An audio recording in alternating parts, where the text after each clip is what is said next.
जय श्री राम मित्रों। आज की कहानी है अवसर का लाभ। आज से लगभग सन 1987 की बात है। एक नदी के पास ही गांव था जहां पर सभी लोग सुखपूर्वक जीवन व्यतीत कर रहे थे। और फिर एक बार बारिश के दिनों में भयंकर बरसात हुई, जिसकी वजह से नदी का पानी अचानक से बढ़ने लगा। गांव में भयंकर बाढ़ आ गई, जिसकी वजह से सभी लोग अपनी जान बचाने के लिए गांव छोड़कर दूर जाने लगे।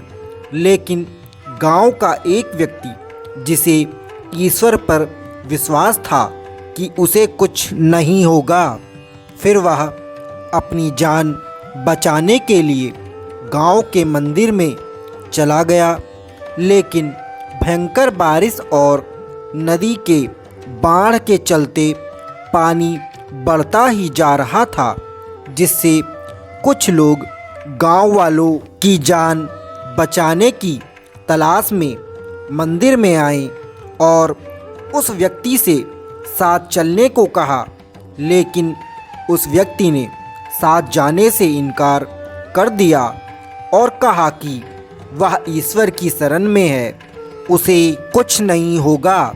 लेकिन इसके बाद बाढ़ का पानी और भी बढ़ता ही जा रहा था, तो कुछ लोग नाव के सहारे उस व्यक्ति के पास आए और अपनी जान बचाने के लिए साथ चलने को कहा।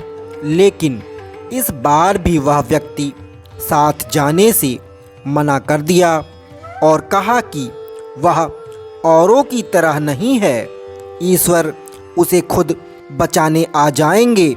लेकिन जैसे जैसे बाढ़ का पानी बढ़ता जा रहा था, उस व्यक्ति को लगने लगा कि वह अब सुरक्षित नहीं रह पाएगा। फिर वह अपनी जान बचाने के लिए मंदिर के ऊपर गुंबद वाले हिस्से पर चला गया। लेकिन फिर भी पानी बढ़ता ही जा रहा था। तो फिर कुछ लोग हेलीकॉप्टर से बाढ़ में फंसे लोगों की मदद करने आए और हेलीकॉप्टर के जरिए नीचे रस्सी लटका दिए और उस व्यक्ति से बोले कि अपनी जान बचाने के लिए रस्सी को पकड़कर ऊपर आ जाओ, अपनी जान बचा लो। लेकिन वह व्यक्ति फिर वही बात दोहराया कि वह और लोगों की मदद करें, उसे अपने ईश्वर पर अटूट विश्वास है, उसे कुछ नहीं हो सकता। बार बार कहने के बावजूद वह व्यक्ति उस हेलीकॉप्टर में नहीं गया, जिसके बाद फिर हेलीकॉप्टर वाले लोग अन्य व्यक्ति की तलाश में चले गए। समय बीतता गया और पानी बढ़ता ही जा रहा था, जिस पर उस व्यक्ति को लगने लगा कि अब उसकी जान बच नहीं सकती। फिर अपनी स्थिति पर रोते हुए ईश्वर से प्रार्थना करने लगा कि हे ईश्वर, मैंने सारी जीवन आपकी पूजा पाठ में बिताया, पूरी जीवन भर सत्य की राह पर चला, फिर भी आप हमें बचाने नहीं आए। जिसके बाद उसके अंतर्मन से ईश्वर की आवाज़ सुनाई दिया, ए इंसान, मैंने तो तुम्हारी जान बचाने के लिए अलग अलग रूपों में 3 बार प्रकट हुआ, लेकिन तुमने उन तीनों अवसरों को यूं ही गंवा दिया।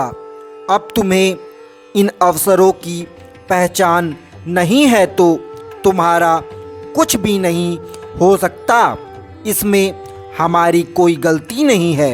यह बात सुनकर उस व्यक्ति को बहुत ही पछतावा हुआ।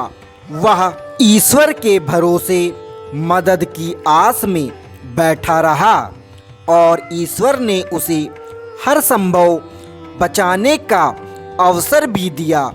फिर भी वह इन अवसरों को पहचान नहीं पाया, जिसके बाद उसे अपनी गलती का एहसास हो चुका था और वह मन ही मन पछता रहा था। फिर कुछ समय बाद हेलीकॉप्टर वाले बचाव दल फिर से वहां आए और इस बार वह व्यक्ति उनके साथ तुरंत चल दिया और इस प्रकार उसने जान भी बचा ली। हम सभी के जीवन में ठीक ऐसे ही न जाने कितने अवसर आते हैं जिसके जरिए हम सभी अपने जीवन में आगे बढ़ सकते हैं, लेकिन अपनी अज्ञानतावश बस सही समय का इंतज़ार करते रह जाते हैं और हमें अच्छा मौका नहीं मिला। ऐसा ही जीवन भर सिर्फ शिकायतें करते रह जाते हैं।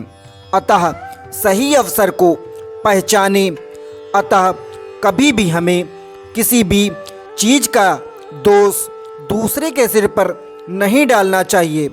अपने हर संभव प्रयास करने चाहिए, चाहे जितनी भी कठिन परिस्थिति क्यों ना हो। तो दोस्तों, यह कहानी अच्छी लगी हो तो चैनल को सब्सक्राइब अवश्य करें। नमस्कार।